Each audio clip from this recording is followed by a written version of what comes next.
Alors, comment réussir un exercice de génétique en première S? On va voir d'abord comment faire pour schématiser les chromosomes en fonction de la phase de la cellule. Donc, première étape, c'est d'abord de repérer si on nous demande de schématiser simplement les chromosomes ou si on nous demande de schématiser la cellule avec les chromosomes. Dans ce cas-là, si on nous demande de schématiser la cellule avec les chromosomes, il va falloir représenter ici en bleu la membrane plasmique et en rouge l'enveloppe nucléaire, si cette enveloppe nucléaire existe lors de la phase. Rappelons-nous que lors de la métaphase et de l'anaphase, il n'y a plus d'enveloppe nucléaire. Elle se reforme ensuite lors de la télophase.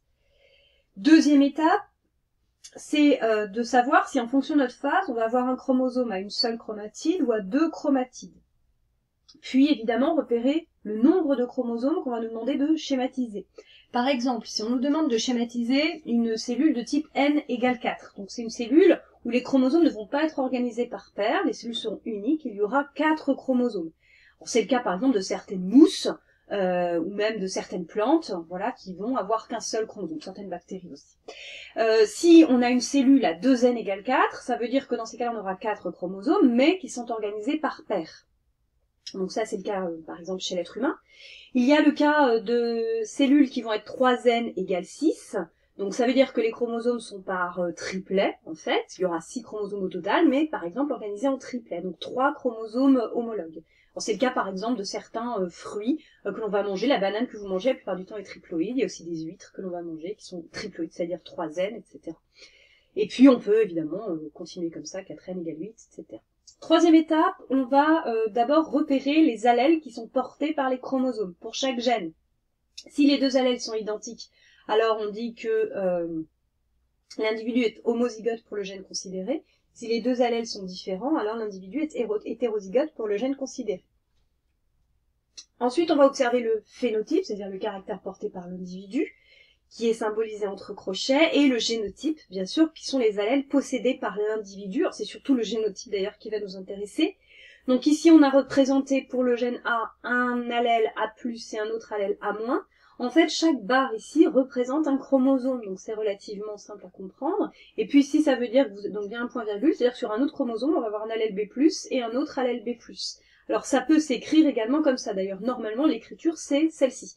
C'est-à-dire qu'on va représenter le A+, sur un chromosome, la double barre représente les deux chromosomes et le A- en dessous. Même chose pour l'autre avec un point virgule entre les deux. On ne voit pas très bien le point ici. Alors maintenant, allons-y. Schématisons donc ces chromosomes. Alors on va prendre le cas d'une cellule qui on demande de schématiser simplement les chromosomes pour une cellule 2N égale 4 en prophase. Et puis on va noter le génotype, donc A+, A-, point virgule, B+, alors j'ai oublié un trait, B+. Donc ici, on va avoir le nombre total de chromosomes qui est de 4. On va avoir 2N, donc les chromosomes sont par paire. Et on est en prophase, donc en prophase, on sait que les chromosomes sont à 2 chromatides. Pour le gène A, l'individu est hétérozygote. Et pour le gène B, l'individu est homozygote. Alors ensuite, on va représenter les chromosomes. Donc ici, j'ai représenté une paire de chromosomes. Alors comme j'ai choisi que c'était la paire numéro 1, je l'ai faite relativement grande. Et puis, comme les chromosomes sont par paire, je vais bien faire 2 chromosomes numéro 1. Je regarde les allèles, A+, A+, et sur le deuxième, A-, A-. Je les situe au même emplacement. Je vais représenter ensuite le deuxième chromosome. J'ai choisi de représenter le chromosome numéro 2, qui sera plus petit que le chromosome numéro 1. Je les représente 2 chromatides. Et ensuite, je regarde B+. Donc B+, je dois avoir les mêmes allèles sur les mêmes chromatides. Ils sont bien par paire, il y a bien 4 chromosomes au total, et j'ai bien des chromosomes à 2 chromatides. Hétérozygote pour un allèle, homozygote pour l'autre.